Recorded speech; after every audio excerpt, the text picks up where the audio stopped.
So today, Natasha, Elise, and Audrey, this is really a special day to both of you. Why? Because every marriage is the fulfillment and the fullness of your love affair.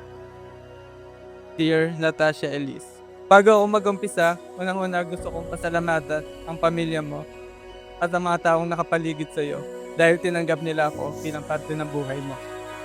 Gusto kong pasalamatan si Yesha at tinanggap ka niya bilang parte rin ng buhay niya.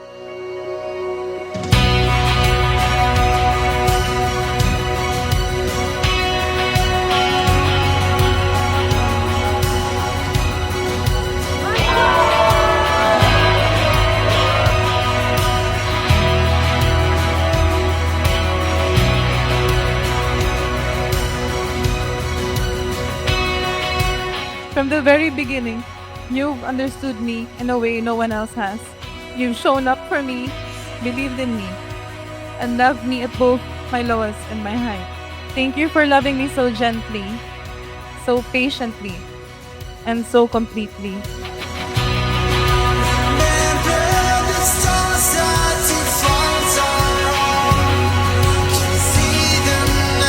Love that is true will give life every day. Love that is true will give respect. Love that is true will give peace to your relationship. According to the teaching of the Lord, remember what God does joy, no human being must separate. Believe love.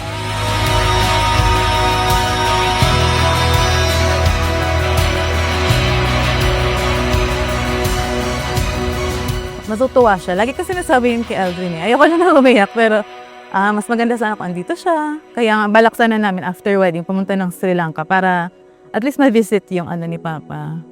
Pero maybe later on, since dahil nga sa situation ngayon at So, yun. I'm sure happy si Papa up there.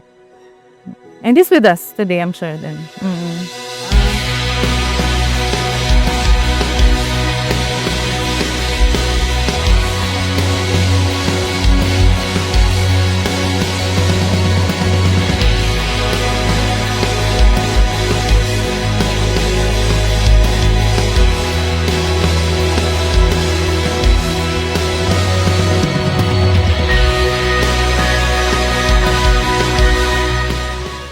It felt strange to know so soon, but after only a few weeks of dating, I already knew, deep in my heart, that you're the person I want to grow old with. Hand in hand, through every season of life. We made it because we accepted the challenge God gave us.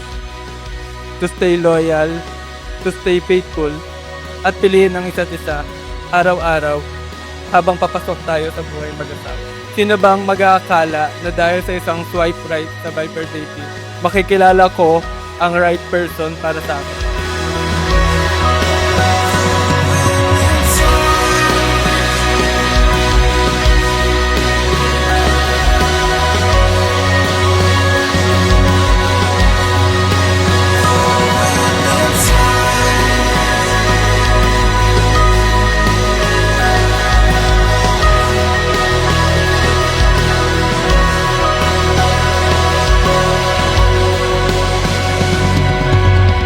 Though, in my heart, feeling ko noon dahil sa past relationships, parang impossible na.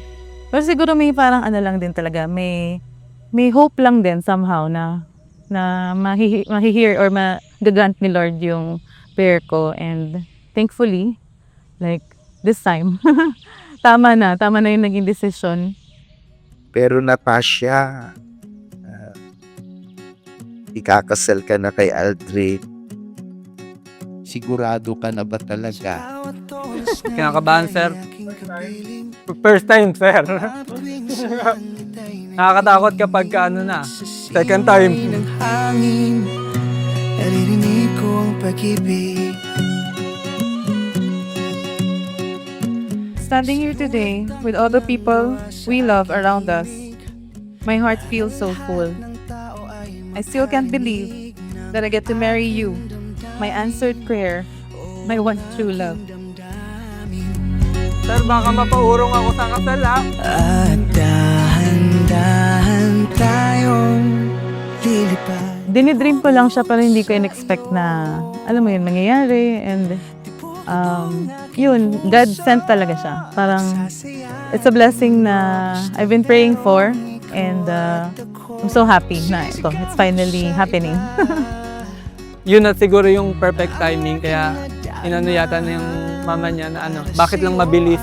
Pero tuloy-tuloy pa rin naman. Tuloy lahat ng ng preparation namin. At syempre, andito kami ngayon na maglalakad sa altar. Sa kulay ng rosas na aking nakita, kasing pula ng ganda sa I iyong truly believe it was the red string of fate that led us to each other, guiding our path through every twist and turn until the day our hearts finally met. hawakan mo ang aking mga kamay. Ibubulong ko sa iyo. Hindi man may pangako ko ng maayos na pamilya, pero yung maayos na perfectong pamilya. Pero yung masaya, pipilitin ko para sa pamilyang bubuin. Sa iba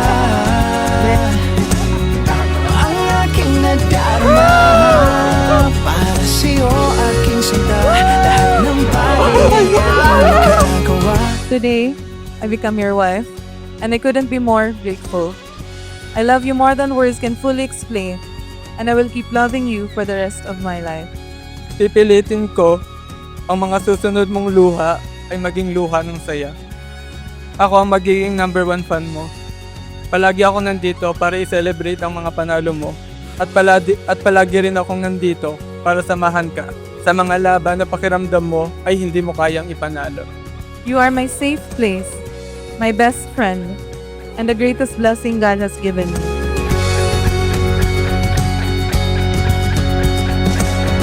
Ibubulong ko sa iyo.